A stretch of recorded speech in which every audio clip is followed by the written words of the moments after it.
Dear learners, welcome back to your educational channel Learn and Educate, where we were studying a few basics about the Income Tax Act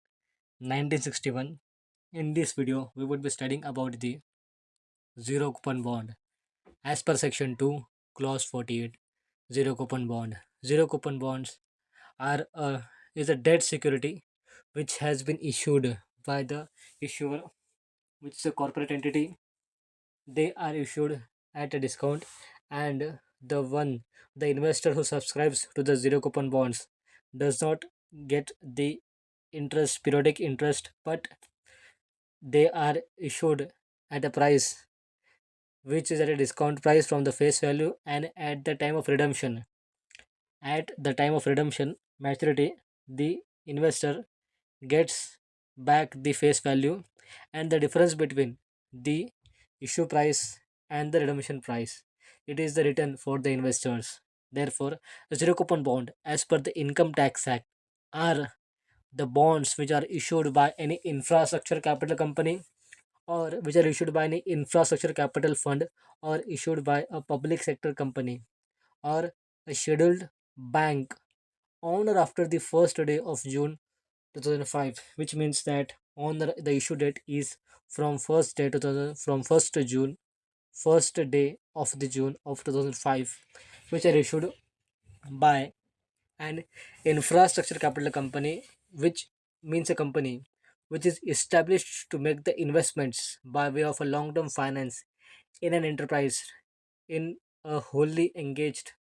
in an entity who is engaged wholly in the basis of development, maintaining, operating a facility,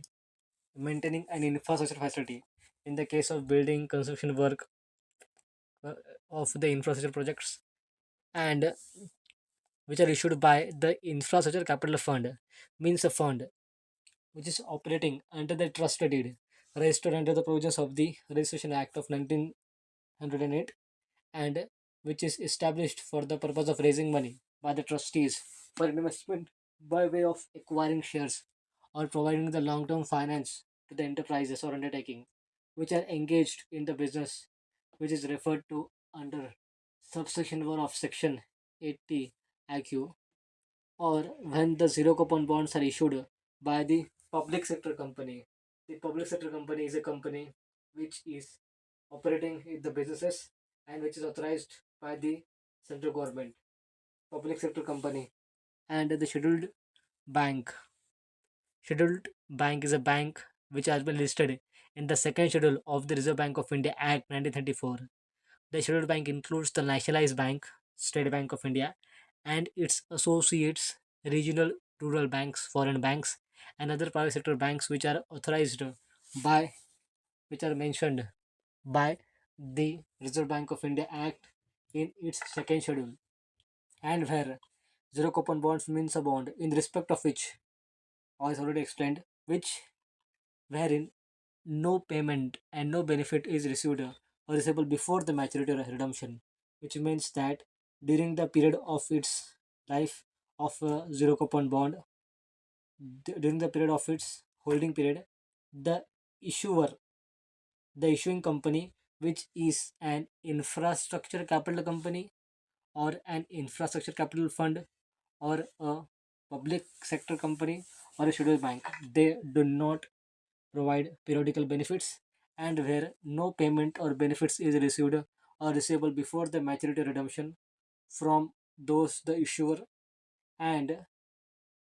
which the central government has notified in the official gazette in this behalf, wherein the central government has notified this in the official gazette with respect to the zero coupon bond.